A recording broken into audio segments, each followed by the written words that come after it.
peserta Latsar CPNS yang berbahagia.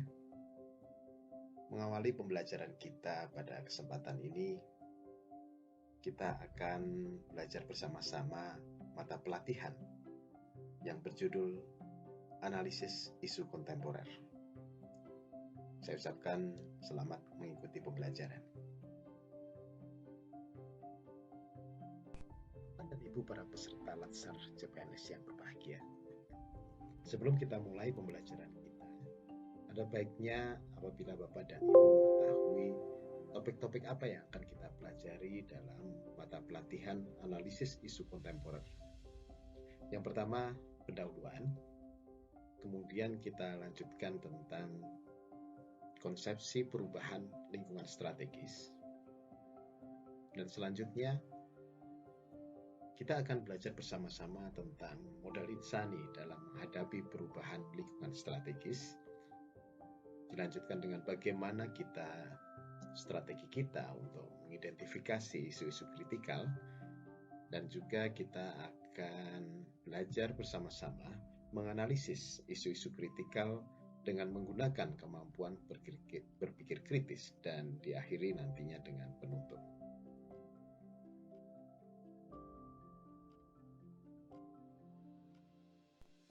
Deskripsi singkat dari pembelajaran kita ini nantinya akan membekali Bapak dan Ibu semua, para peserta pelatihan dasar CPNS golongan 3, dengan kemampuan untuk menghadapi konsepsi perubahan dan perubahan lingkungan strategis sebagai wawasan strategis seorang PNS dengan menyadari adanya modal insani dan menunjukkan kemampuan bagaimana berpikir kritis dalam menghadapi perubahan lingkungan strategis tersebut.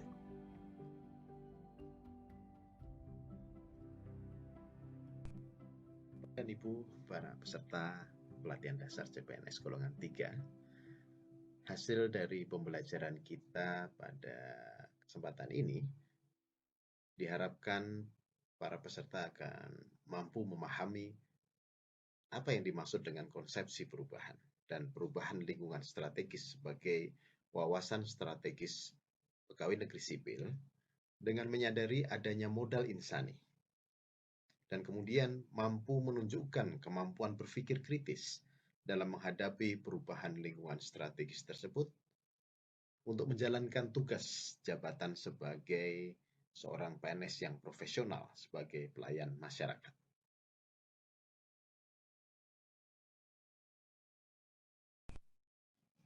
Untuk dapat mencapai tujuan pembelajaran kita, maka indikator hasil belajar dari analisis isu kontemporer ini yang pertama adalah memahami konsepsi perubahan lingkungan strategis.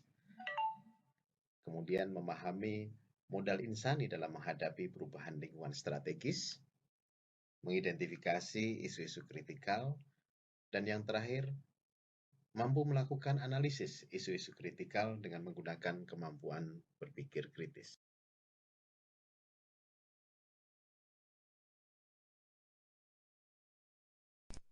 Bapak Ibu para peserta pelatihan dasar CPNS golongan 3, perlu diketahui bahwa kedudukan mata pelatihan analisis isu kontemporer ini akan memberikan kemampuan kepada para peserta untuk mengidentifikasi faktor-faktor yang akan mempengaruhi perubahan lingkungan strategis dan analisis isu kontemporer yang merupakan agenda pembelajaran bela negara. Sehingga perlu didasari oleh materi wawasan kebangsaan dan aktualisasi nilai-nilai bela negara yang akan dikontekstualisasikan dalam pelaksanaan pekerjaan sehari-hari. Selanjutnya, kemampuan dalam melakukan analisa perubahan lingkungan strategis atau isu-isu kontemporer akan Bapak Ibu terapkan pada materi kesiapsiagaan bela negara yang pada pembelajaran klasikal itu akan disajikan dalam aktivitas pembelajaran di luar kelas yang saat ini kita akan sesuaikan dengan pembelajaran distance learning. Agenda pembelajaran bela negara ini dirancang dan disampaikan secara terintegrasi. Dan keterkaitan ketiga materi agenda bela negara ini merupakan kebijakan yang telah diatur dalam penyelenggaraan pelatihan dasar calon PNS pada kurikulum pembentukan karakter PNS.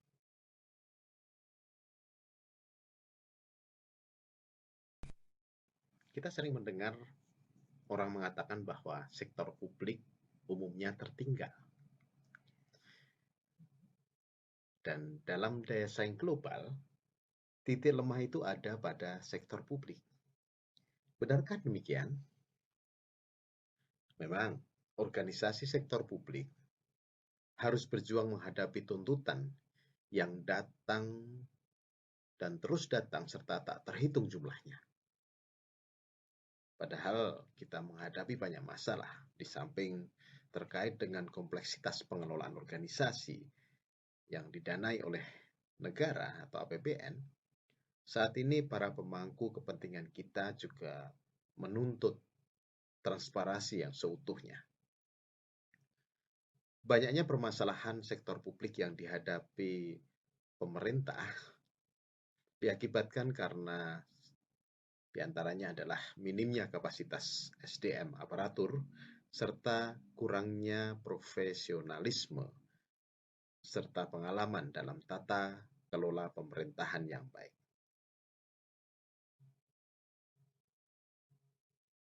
Beberapa solusi yang dapat kita berikan diantaranya adalah para ASN seharusnya memiliki wawasan yang global, kemudian mampu mengadopsi teknologi, serta berorientasi kepada kebaruan dan inovasi. Serta salah satu yang sangat penting adalah peningkatan kapabilitas personel dari ASN itu sendiri.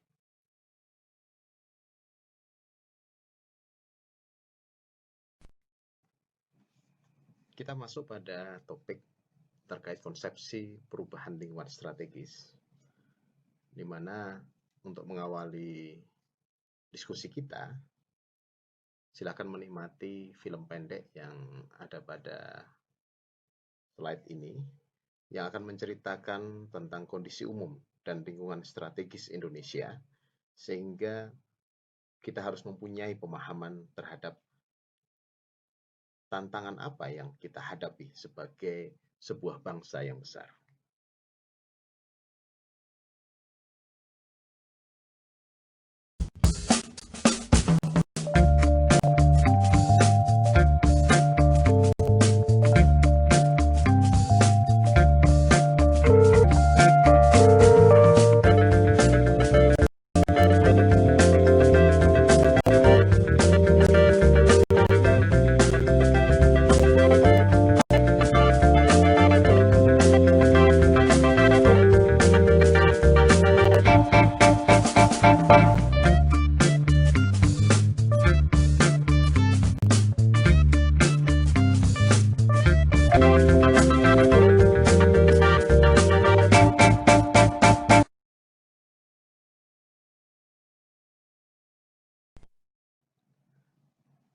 Pola pikir pembelajaran analisis isu kontemporer dapat dijelaskan sebagai berikut.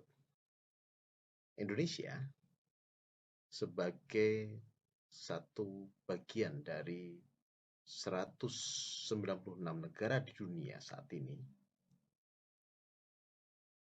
tentunya memiliki unsur-unsur, baik itu yang disebut sebagai trigatra, yang merupakan unsur alamiah yang bersifat relatif tetap atau statis yang memang sudah melekat pada negara kita, seperti posisi dan lokasi geografi, keadaan dan kekayaan alam, serta keadaan dan kemampuan penduduk, maupun pancagatra yang merupakan aspek-aspek kehidupan nasional yang menyangkut kehidupan dan pergaulan hidup manusia dalam bermasyarakat dan bernegara, dengan ikatan-ikatan, aturan-aturan, dan norma-norma tertentu, baik secara ideologi, politik, ekonomi, sosial, budaya, serta pertahanan dan keamanan.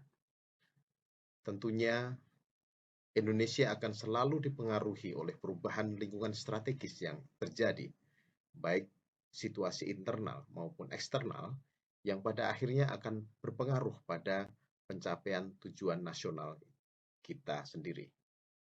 Untuk itu, diperlukan kemampuan untuk mengenali isu, memilah, dan menganalisisnya, sehingga kita memiliki kemampuan untuk menyelesaikan isu-isu kritikal tersebut. Apa yang harus kita lakukan maupun yang tidak boleh kita lakukan. Beberapa contoh isu kritikal tersebut antara lain proxy war, kemudian hoax, terus kita pernah mendengar Saracen, cybercrime, korupsi, money laundering, gratifikasi, hate speech, bullying, radikalisme, terorisme, narkoba, maupun tindakan kriminal, serta isu-isu yang terkait dengan aparatur sipil negara. Kita akan mempelajari itu semua terkait dengan pengertian, kemudian jenis-jenisnya, gejala, pola, dan beberapa kasus di Indonesia, serta dampak atau kerugian yang diakibatkannya. Pada akhirnya, diharapkan kita akan mampu untuk menghadapi dan menyelesaikan isu kritikal tersebut.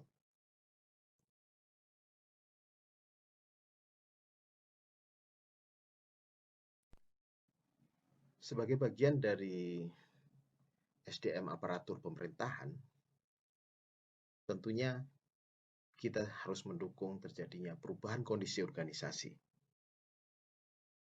di mana kondisi lingkungan strategis akan sangat mempengaruhi kondisi organisasi kita, baik itu secara eksternal maupun internal. Baik itu lingkungan strategis dalam lingkup nasional, regional, maupun global. Dan itu semua mengandung sebuah peluang maupun tantangan yang akan berpengaruh terhadap organisasi kita. Sehingga melalui semangat reformasi birokrasi diharapkan bahwa organisasi kita saat ini itu akan selalu bertransformasi, mengalami proses perubahan yang akan menuju kepada organisasi yang memang diharapkan tercapainya visi dan misi serta tujuan serta sasaran bernegara. Tentunya itu semua tidak lepas dari instrumen yang kita miliki sebagai ideologi negara, baik itu Pancasila, Undang-Undang Dasar 1945, dan Bingkai Negara Kesatuan Republik Indonesia, serta Bhinneka Tunggal Ika.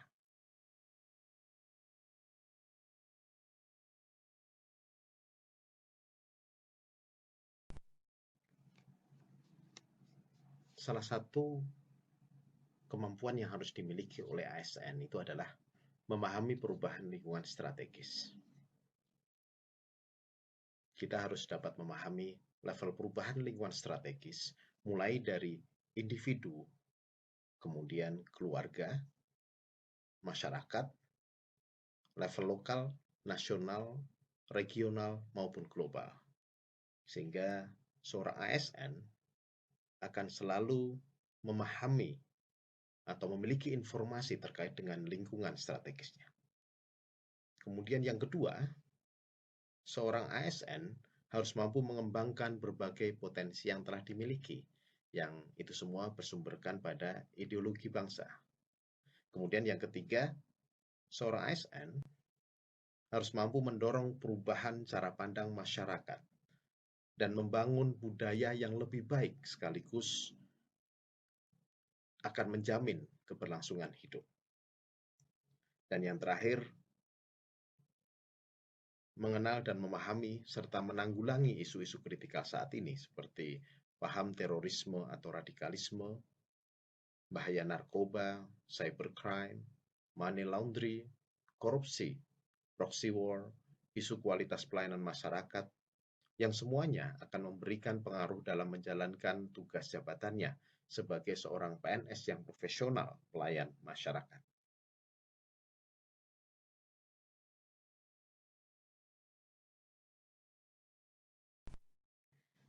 perubahan lingkungan strategis yang terjadi tentunya bisa kita klasifikasikan dalam beberapa level. Level lingkungan strategis yang berpengaruh ini mulai dari level individu, kemudian keluarga, meningkat kepada komunitas atau budaya, masyarakat, serta lingkungan strategis global. Kemudian pertanyaannya adalah bagaimana kita mensikapi terhadap perubahan lingkungan strategis yang terjadi di lingkungan internal maupun eksternal. Beberapa cara kita untuk menghadapi perubahan lingkungan strategis ini adalah yang pertama, kita harus selalu membenahi diri kita, memantaskan diri kita untuk selalu lebih baik, continuous improvement. Kemudian kita harus selalu mengembangkan potensi yang kita miliki untuk menunjang keberhasilan kita dan juga organisasi. Yang ketiga, kita semua harus mau menjadi agen perubahan dalam masyarakat maupun dalam organisasi. Dan yang terakhir, seorang ASN harus mau dan mampu menanggulangi isu-isu kritikal yang terjadi.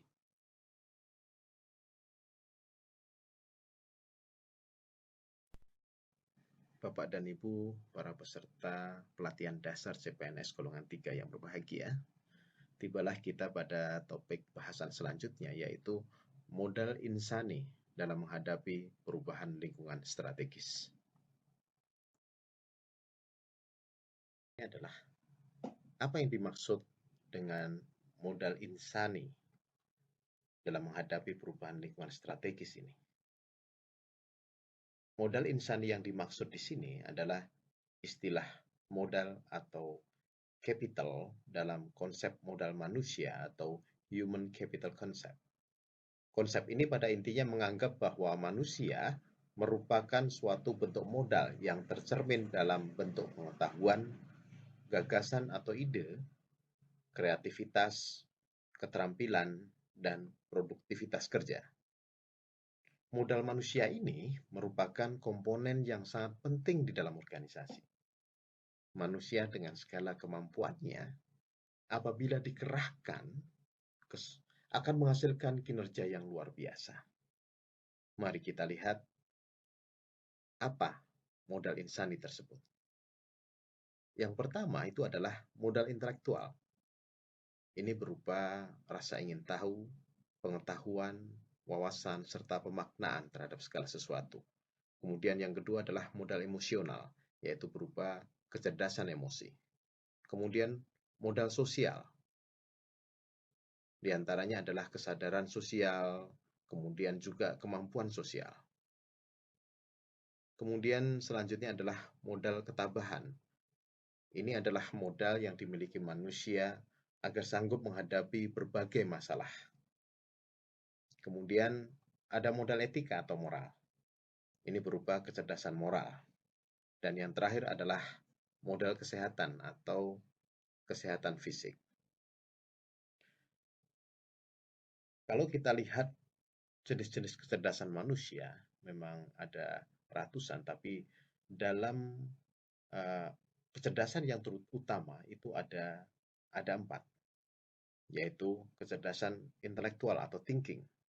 Itu berupa kemampuan untuk visioning, kemudian goal setting atau menetapkan tujuan, kemudian kreativitas, perencanaan, kemudian kemampuan dalam analisa, kemampuan dalam pemecahan masalah.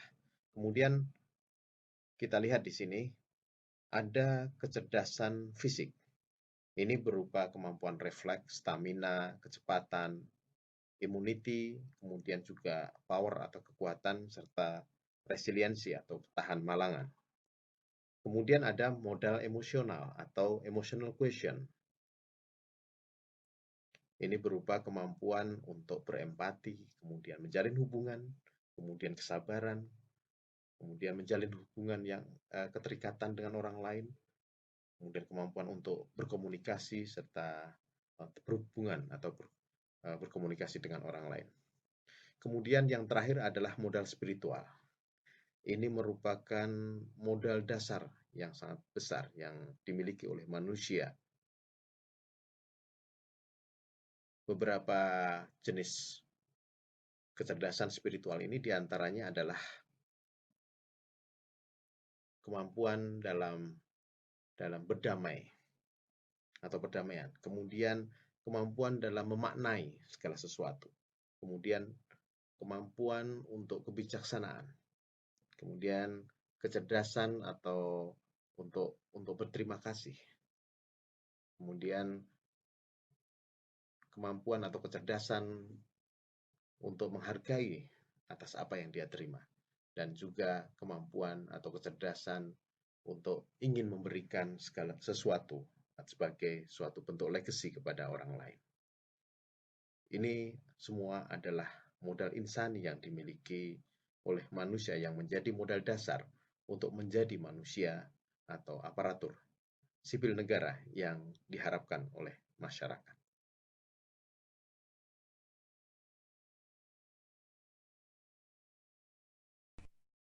Perlu diketahui bahwa ASN sudah dipagari oleh kode etik yang merupakan rambu-rambu atas sikap dan perilaku PNS yang harus diperhatikan.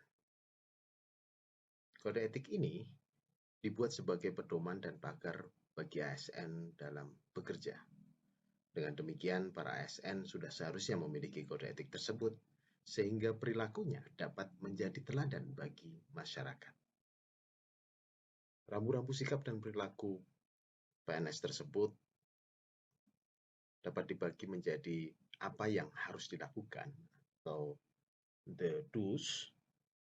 Di antaranya adalah mengabdi sesuai dengan bidang tugasnya, dengan tetap berpegang teguh pada Pancasila, Undang-Undang Dasar 1945, dan tata nilai pemerintah yang sah. Kemudian memberikan pelayanan publik secara profesional, selalu mengembangkan kompetensi teknis, baik secara mandiri maupun bersama, kemudian bersedia mengembangkan diri maupun orang lain untuk meraih kedewasaan, kearifan, dan memperoleh makna, serta hidup. Kemudian menunjukkan semangat perubahan dan untuk terus berinovasi, berpartisipasi aktif bersama institusi lain untuk membantu masyarakat yang tertimpa bencana, serta selalu aktif melibatkan diri dalam kegiatan bersama lembaga dan masyarakat. Kemudian hal-hal yang harus dihindari atau the don'ts, diantaranya adalah sikap arogan, sok kuasa, minta dihormati, dan menerima imbalan atau gratifikasi yang terkait atau patut diduga terkait dengan pekerjaan atau jabatannya. Kemudian melakukan korupsi, kolusi, dan nepotisme, berlaku diskriminatif dengan pamrih, tanpa senyum dan empati, memperlambat bahkan mempersulit pelayanan kepada masyarakat. Kemudian membocorkan rahasia negara, melakukan tindak kekerasan, pelecehan, dan atau penghinaan kepada masyarakat maupun rekan kerja, serta menunjukkan ketidakpedulian terhadap kinerja organisasi dan hanya fokus kepada kinerja diri dan unit kerjanya saja.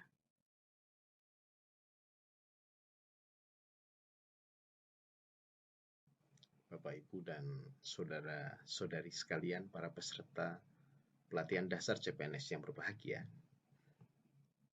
kita selanjutnya akan memasuki topik terkait analisa perubahan lingkungan strategis, yang nantinya akan membahas tentang konsep analisa perubahan strategis, kemudian isu-isu kritikal, serta teknik-teknik dalam analisis isu strategis.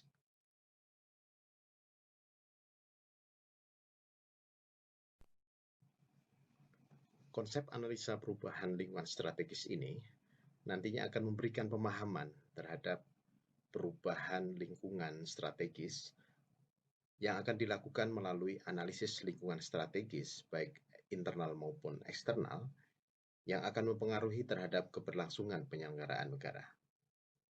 Analisis ini dibutuhkan untuk memberikan pemahaman yang mendalam dan objektif terhadap satu persoalan, sehingga dapat dirumuskan alternatif pemecahan masalah yang lebih baik. Dan pada akhirnya diharapkan para ASN akan mampu mengambil keputusan yang paling tepat atas persoalan yang dihadapi demi keberlangsungan hidup bermasyarakat, berbangsa, dan bernegara.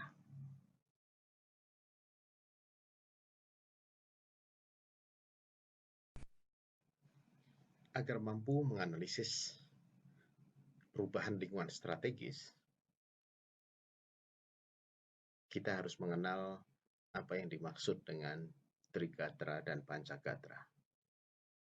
Namun sebelumnya,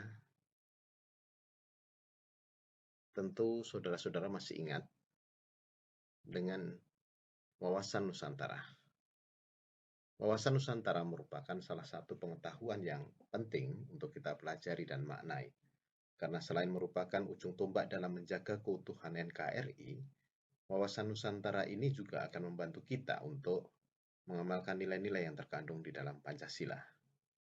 Nah, kali ini kita akan mencoba membahas tentang dua bagian dari wawasan Nusantara itu, yaitu Trigatra dan Pancagatra, yang merupakan dua pilar yang menjadi pegangan kita dan pemerintah untuk mengerti, menjalankan, serta memaknai keberjalanan kehidupan berbangsa dan bernegara, terutama dalam menganalisis perubahan yang terjadi di lingkungan strategis kita. Trigatra merupakan aspek-aspek dalam suatu negara yang memang sudah melekat pada negara tersebut. Dan setiap negara tidak pernah sama spesifikasinya. Trigatra ini mengandung unsur-unsur alamiah yang bersifat relatif tetap atau statis. Trigatra meliputi posisi dan lokasi geografi negara, kemudian keadaan dan kekayaan alam, serta yang terakhir, yang ketiga adalah keadaan dan kemampuan penduduk. Sedangkan Pancagatra merupakan aspek-aspek kehidupan nasional yang menyangkut kehidupan dan pergaulan hidup manusia dalam bermasyarakat dan bernegara dengan ikatan-ikatan, aturan-aturan, dan norma-norma tertentu. Pancagatra ini terdiri dari ideologi, kemudian politik, ekonomi, sosial budaya, dan pertahanan serta keamanan.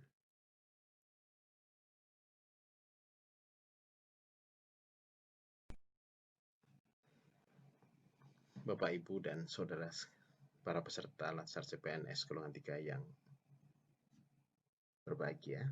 Seperti kita ketahui bahwa tujuan nasional dalam kita bernegara dan berbangsa seperti tercantum dalam pembukaan Undang-Undang Dasar 1945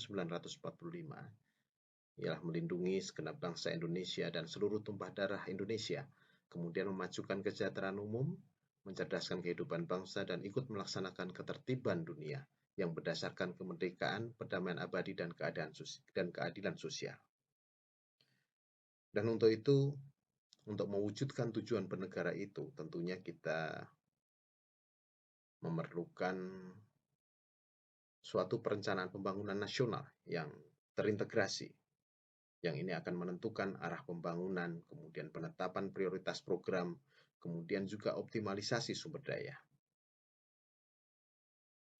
Namun dalam perjalanannya tentunya tidak lepas dari berbagai pengaruh, baik itu internal maupun eksternal. Faktor-faktor yang berpengaruh tersebut diantaranya, kalau eksternal itu adalah globalisasi dunia. Kemudian ada regionalisasi. Kemudian kita kenal seperti ada Asian Economic Community, kemudian ada AFTA, ada APEC, ada WTO, dan perjanjian-perjanjian lain yang kita ratifikasi, maupun keadaan-keadaan atau kondisi yang terjadi di negara lain dan itu berpengaruh kepada Indonesia, tentunya akan sangat mempengaruhi perjalanan dalam mencapai tujuan bernegara tersebut. Kemudian ada faktor internal yang juga berpengaruh. Di antaranya adalah demokratisasi seperti pemilu dan pilkada. Kemudian ada peraturan perundang-undangan atau regulasi. Kemudian juga ada otonomi daerah serta banyak hal lain yang berpengaruh dari internal ini. Kemudian ada faktor lingkungan yang juga akan mempengaruhi. Di antaranya adalah adanya isu perubahan iklim, kemudian degradasi atau penurunan daya dukung dan daya tampung lingkungan. Serta karena pembangunan tentunya membutuhkan modal yang sangat besar, dan Indonesia selama ini memerlukan sumber daya untuk melakukan pembangunan tersebut. Dan diantaranya adalah kondisi geografis Indonesia yang tentunya tidak semuanya itu kondusif untuk melakukan pembangunan, sehingga memerlukan strategi atau teknik yang khusus.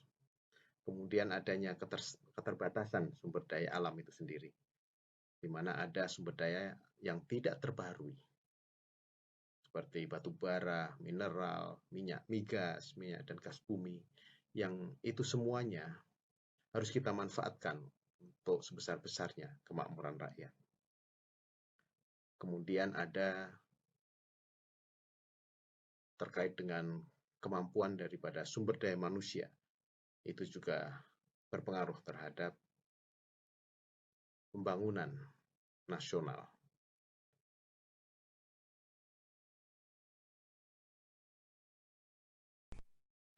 Analisis terhadap perubahan lingkungan strategis ini meliputi analisis terhadap isu-isu kritikal yang terjadi, di mana ruang lingkup dari isu-isu kritikal tersebut meliputi isu yang berkembang saat ini atau current issue, kemudian isu yang berkembang atau emerging issue, dan isu yang potensial. Beberapa contoh terkait dengan isu-isu kritikal tersebut diantaranya adalah proxy war, hoax, saracen, cybercrime, kemudian ada korupsi, money laundering, gratifikasi, kemudian ada hate speech, bullying, radikalisme, dan terorisme, serta ada narkoba dan kriminal, serta adanya isu PNS atau ASN. Dan ini semua harus kita kenali dan harus kita identifikasi, sehingga kita akan mengetahui pengertian, jenis, gejala, pola, dan kasus-kasus yang terjadi di Indonesia, serta dampak atau kerugian yang terjadi akibat isu-isu kritikal tersebut.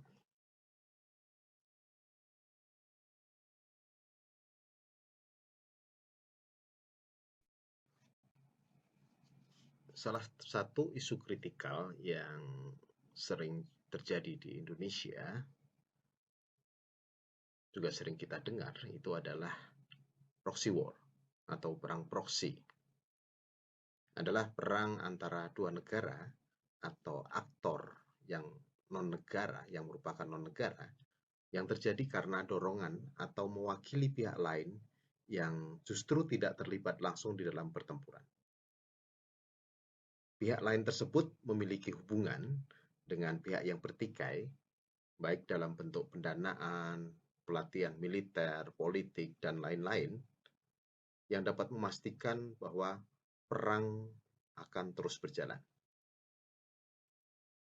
Walaupun terkadang kekuasaan digunakan oleh pemerintahan sebagai proksi. Di antaranya adalah aktor non-negara yang melakukan kekerasan, tentara bayaran, atau pihak ketiga lainnya yang seringkali digunakan.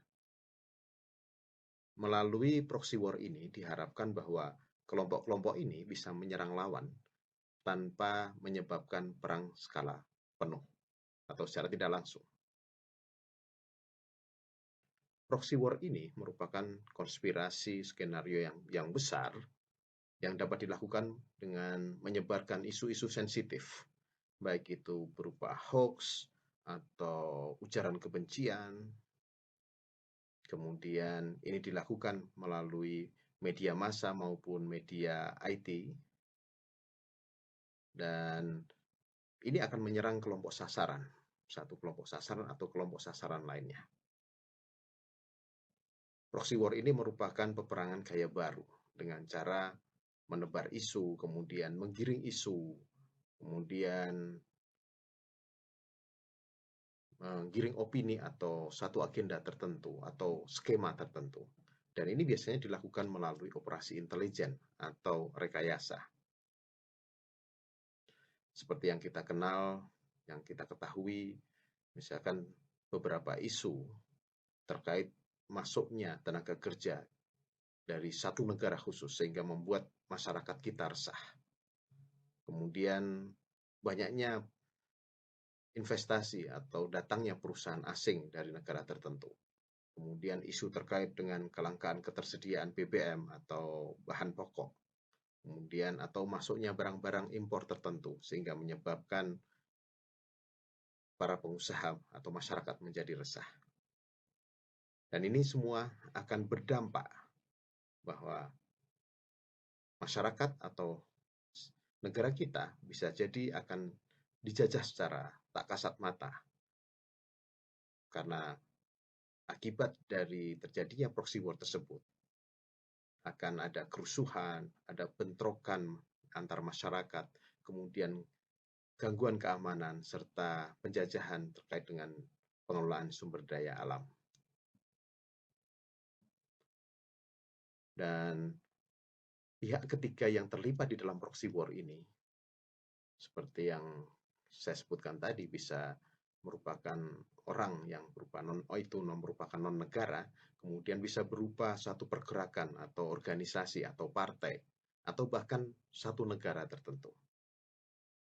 Modus yang digunakan di dalam proxy war ini bisa berupa bantuan kemanusiaan, kemudian bantuan perdamaian, kemudian terkait dengan isu penanganan HAM, atau bahkan ekspedisi alam, atau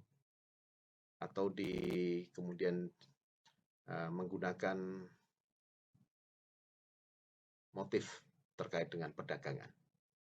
Beberapa contoh yang terjadi diantaranya adalah kasus lepasnya Timur Timur, kemudian adanya gerakan separatis, kemudian isu terkait dengan pemilu kada, pemilu nasional atau pemilu daerah, kemudian ada demonstran bayaran, serta ada jasa khusus, misalkan Saracen.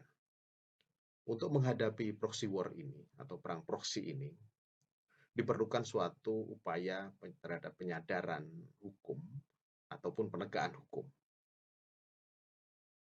Di antaranya bisa dilakukan melalui sosialisasi dan kerjasama, kemudian ada cybercrime, kemudian ada undang-undang ITE, ada ujaran kebencian, ada undang-undang pornografi, serta perbuatan yang tidak menyenangkan dan lain-lainnya. Diharapkan melalui upaya penyadaran dan penegakan hukum ini, maka dapat menekan terjadinya perang proxy.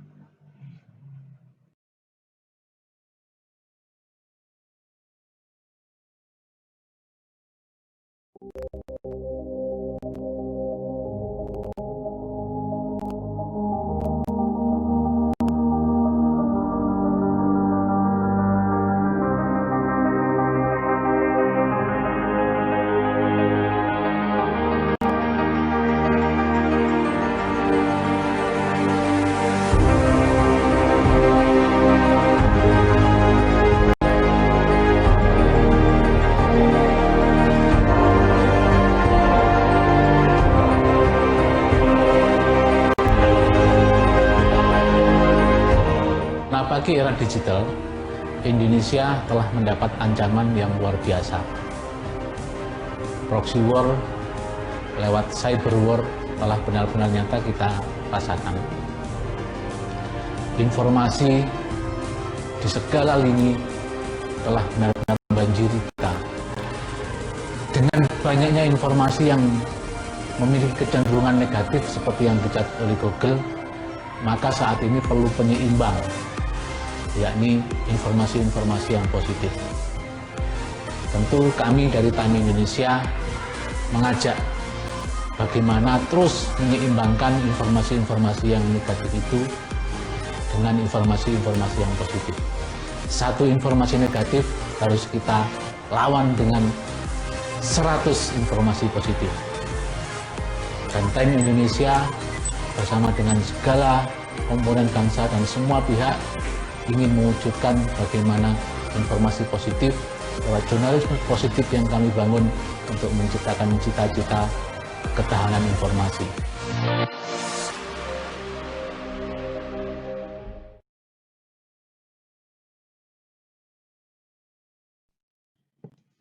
Menurut mantan Panglima TNI Jenderal Gatot Nurmantio, indikasi proxy war di Indonesia ditandai dengan beberapa kejadian, antara lain adanya gerakan separatis, kemudian demonstrasi massa yang merupakan massa bayaran, kemudian sistem regulasi yang merugikan, kemudian ada peredaran narkoba, pemberitaan media yang provokatif, kemudian penyebaran pornografi dan seks bebas, adanya tawuran pelajar, dan bentrok antar kelompok. Proxy war di Indonesia itu memiliki bentuk atau bertujuan diantaranya menjadikan Indonesia sebagai pasar, kemudian menghambat pembangunan dan pengembangan kualitas SDM. Mereka juga ingin merekrut generasi muda dengan fasilitas dan materi, sehingga bergaya hidup hedon. Kemudian adanya investasi besar-besaran di bidang industri strategis. Kemudian bentuk proxy war yang lain adalah menciptakan fakta pasar bebas regional dan dunia. Melakukan penetrasi, penyusupan, suap, kolusi, dan menciptakan kelompok terorisme. Kemudian membeli dan menguasai media massa, serta menghancurkan generasi muda melalui narkoba, pergaulan bebas, budaya konsumtif, dan juga malas. Untuk itu, kita harus menguatkan lagi, mengingat lagi bahwa Indonesia punya modal dasar yang bisa menjadi tameng atau bisa menjadi penguat bagi kita, yang perlu kita jaga untuk menjaga keseimbangan atau harmoni di dalam kehidupan berbangsa dan bernegara, yaitu kita punya Pancasila, kemudian Bhinneka Tunggal Ika, kecintaan terhadap bangsa, serta rela berkorban dan berjiwa patriot serta tenggang rasa. Melalui ini semua, diharapkan akan mampu mewujudkan kemampuan segenap komponen bangsa di dalam menjaga kedaulatan NKRI, kemudian merencanakan, memprogramkan, dan melaksanakan sosialisasi tentang ketahanan nasional dan wawasan kebangsaan, kemudian menghadapi ancaman di segala bidang, baik secara geografi, demografi, maupun kondisi sosial, serta kemampuan segenap komponen bangsa untuk membangun kekuatan bersama dalam menangkal ancaman perang proksi tersebut.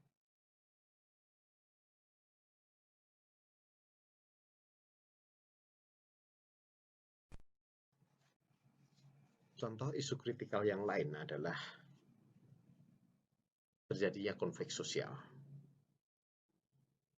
di mana kita sering melihat bahwa anak, remaja sampai dengan orang tua, warga, sampai dengan pejabat publik, sampai dengan pejabat negara, melakukan kekerasan, baik melalui bahasa yang kasar, kemudian sikap kasar, maupun perilaku yang kasar.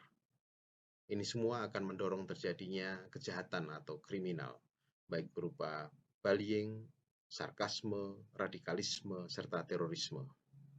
Dan ini akan menyebabkan terjadinya tindakan-tindakan kriminal, baik berupa illegal action, adanya pornografi, adanya seks bebas, serta narkoba, yang pada akhirnya akan menyebabkan keresahan dan kerusuhan di masyarakat. Dan ini menjadi sumber utama penyebab terjadinya konflik di masyarakat. Demikian pula adanya isu ASN atau isu dalam pelayanan publik di dalam pemerintahan. Ini bisa menjadi isu-isu yang menyebabkan terjadinya disintegrasi atau ketidakpercayaan publik melalui tindakan-tindakan korupsi, gratifikasi, dan money laundering.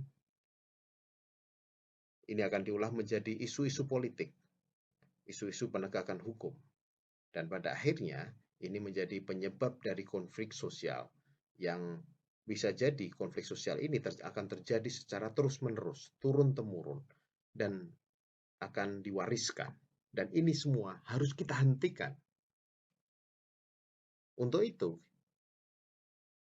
seorang ASN perlu memiliki jiwa atau mengimplementasikan bela negara dengan cara membangun kesadaran sepenuhnya, serta melakukan langkah-langkah untuk mengendalikan maupun menangani terjadinya konflik masyarakat, minimal yang terjadi di lingkungannya.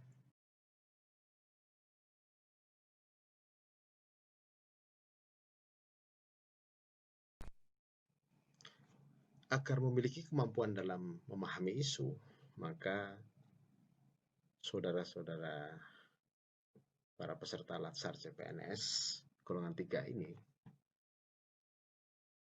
harus memiliki kemampuan, diantaranya adalah environmental scanning, yaitu sikap peduli terhadap isu atau masalah dalam organisasi dan sekaligus merupakan bentuk kemampuan untuk memetakan hubungan kausalitas yang terjadi.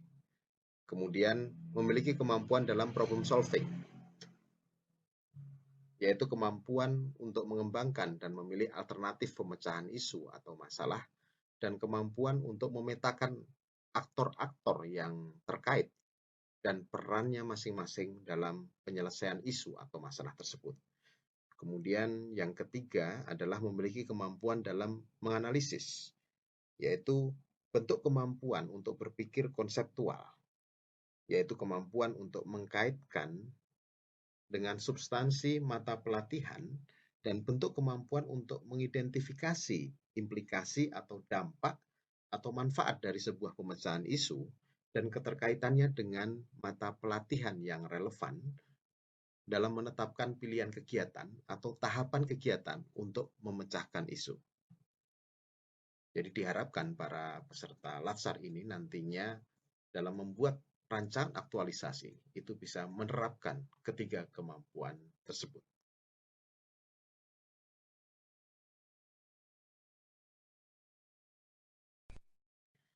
Untuk dapat memahami atau memiliki kemampuan untuk melakukan isu scan atau melakukan analisis terhadap permasalahan yang terjadi dalam organisasi ataupun tempat kerja kita, maka ada beberapa kemampuan atau hal-hal yang bisa kita lakukan. Di antaranya adalah yang pertama media scanning, yaitu melakukan penelusuran terhadap sumber-sumber informasi isu, baik dari media seperti surat kabar, majalah, publikasi, jurnal profesional, dan media lainnya yang dapat diakses publik secara luas. Kemudian saudara-saudara juga dapat melakukan pemeriksaan terhadap data yang existing, yaitu melalui penelusuran, baik melalui hasil survei, polling, ataupun dokumen resmi dari lembaga resmi atau organisasi resmi terkait dengan isu yang sedang saudara analisis. Kemudian saudara juga dapat melakukan knowledgeable others, seperti bertanya kepada para profesional, kemudian pejabat pemerintahan yang terkait, trendsetter, atau pemimpin opini, dan sebagainya. Kemudian yang keempat, agar mampu melakukan isu scan, maka saudara dapat melakukannya dengan mendatangi public and private organization seperti komisi independen, tokoh-tokoh keagamaan, institusi bisnis, dan sebagainya, yang tentunya terkait dengan isu-isu yang ingin saudara amati atau pahami. Kemudian yang terakhir, saudara dapat melakukan identifikasi melalui public at large, yaitu bertanya kepada masyarakat luas yang menyadari akan adanya suatu isu dan baik secara langsung ataupun tidak langsung terdampak terhadap keberadaan isu tersebut. Ini semua dapat saudara lakukan dengan melalui identifikasi terhadap aktor-aktor yang terlibat atau stakeholder yang terlibat di dalam permasalahan yang akan saudara selesaikan dalam rancangan aktualisasi nantinya.